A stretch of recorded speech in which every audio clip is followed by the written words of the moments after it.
This tutorial was brought to you thanks to the supporters on the screen.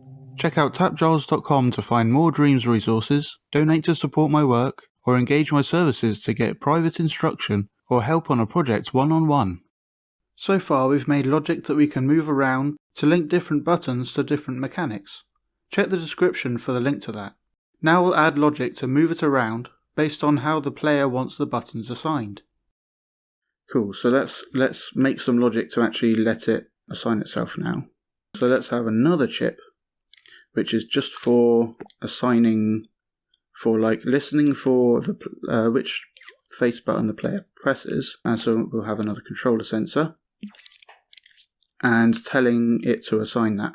So in the worlds you'll have you'll walk up to like a control center or something. In the scene it's got that big tree, that's one of them, and then you'll press a button and then you'll have a keyframe. Normally these will be off because you don't want any of the triggers to move to them. But then when you're in this mode where it's waiting for which button you want to use, then we'll have a keyframe that just turns it on. So this will be assign to jump.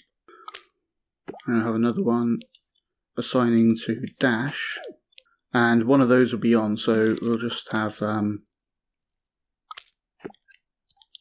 that trying to assign to the jump. These can only teleport to the jump position, but nothing's happening because none of the teleporters are on.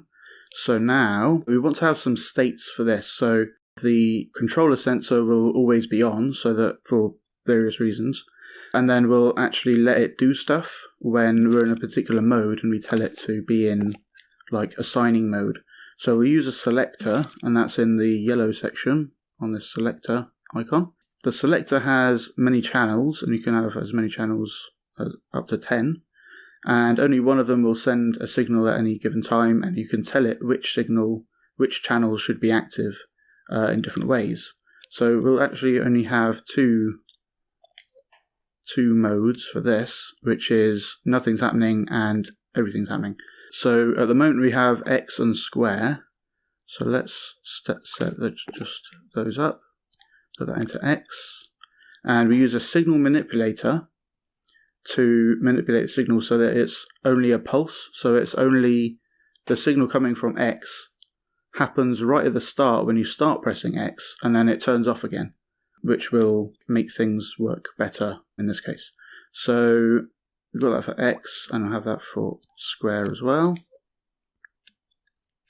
And if we press one of those while we're in B mode, which will be assigning mode, then we'll do some stuff. So we'll put this into a microchip and power that microchip only if you're in B mode. This means like all the logic in here will only happen when you're in the assigning mode. This will just be a keyframe turning on these different triggers. So telling these different triggers to actually teleport. So I'm actually going to use a switch over here to power it on. Normally it will be off, and then we'll have a keyframe to turn on the assignment teleporter to put it into whatever we're assigning to. So this is assign X, and then we'll put that into here, and we'll have that happen when X is pressed and when we're in the assigning mode. So if we just demo that, I can set the mode by sending a signal into that mode like that, and now we're in B mode and we're assigning. And now if I move those out of the way, if I press X, X moved over to the right place. And I'll do that for square. So if I play time, press square, square moved up to it. And if I press X, it got kicked out. That's right. So because square was already there and it has this trigger zone, then when X gets there, it gets told to remove itself. So that's actually not what we want. We want this trigger zone to only happen briefly when we move square into place, which happens with this switch. So if we just power the trigger zone with that as well, and we'll do the same in here, wire that into there, Now we play time. If I press square, that moves in, and then press X, that moves in and kicks square out. If I press square again, it will kick X out. So now we can press any button and it will assign itself to jump. And again, if we do this for dash, that is on, then I press a button and it puts those into that spot as well. So now all we need to do to tell it to be able to assign is send a signal into B, and now it's assigning. But then when it does an assignment, we want to reset it back to A. So if we just have, let's just tidy this up a little bit. There's some input nodes. So now it goes into a node before it goes into the keyframe, but it will work the same. That's what a node does, it just lets through a signal. But now we can have an output node over here and just take it from those same nodes, so that when we press a button while in assignment mode, it'll send a signal out of here, and we can put it back into A mode, which will be not doing anything mode. So let's assign to the jump again. Oh, we need to go into assignment mode. So we're in assignment mode, and then when we press X, it goes out of assignment mode. We probably want to not be able to send anything while we're moving into place as well. So actually we'll put a not gate here, so that when we're not, only while we're not moving into place, does it actually send a signal through the trigger thing. Cool. The nice thing about this is you can actually move these to wherever you want to kind of set where those will go to. Oh, the tag didn't come with it. That's interesting. Let me just fix that with some more grouping. Should help.